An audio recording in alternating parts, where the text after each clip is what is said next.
ইসলামপুর নামের একটি গ্রাম ছিল। সেই গ্রামে সবাই মুসলিম ধর্মের অনুসারী ছিল, কিন্তু সে গ্রামে প্রধান ছিল হিন্দু ধর্মের অনুসারী।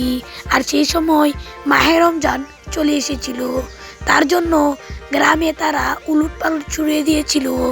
কিন্তু সেই গ্রামে এর এর প্রধান সেখানে এসে গিয়েছে সেই মাহে রমজানের দিন। আর সেই মাহে রমজানের দিনে তা আজকে গ্রাম প্রধান কি করলো, তার জন্য গ্রামে দৃশ্যটা আমরা কিছু দেখে নেই। সেই গ্রামের গ্রাম প্রধান আজ খুব রাগী, আর কেউকে দিল না রোজা রাখতে। না না না, এটা হতে দিবে না।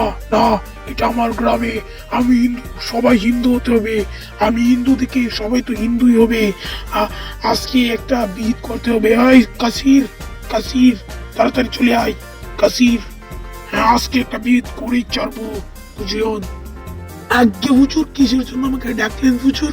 আজকে আর সবাই মিলে এই গ্রামকে পুড়িয়ে ফেলবি।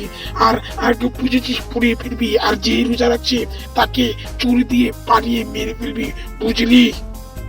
যেই কথা সেই কাজ, যেই রোজা রাখে তাকেই চাকু দিয়ে পারিয়ে এই গ্রাম প্রধানের লোক মেরে ফেলে।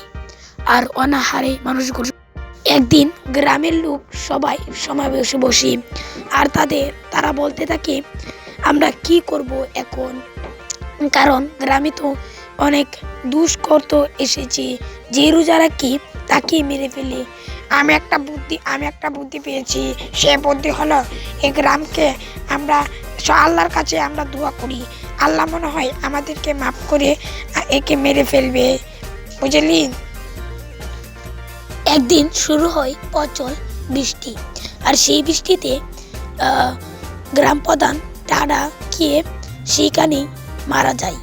সেইখানে সে ডলে পড়ে যায় টাডা খেয়ে, আর তার মৃতদেহটা এখানেই পড়ে থাকে। আর তাকে গ্রাম যেন একটি নতুন শান্তি আলো পেয়েছে, কারণ সেই গ্রামে আলোকিত আলোর উজ্জ্বল চেয়েছে। গ্রামে নতুন সবাই রোজা রাখছে এবং সবাই আলোতে আলোকিত হয়ে যাচ্ছে। কুরআন সবাইকে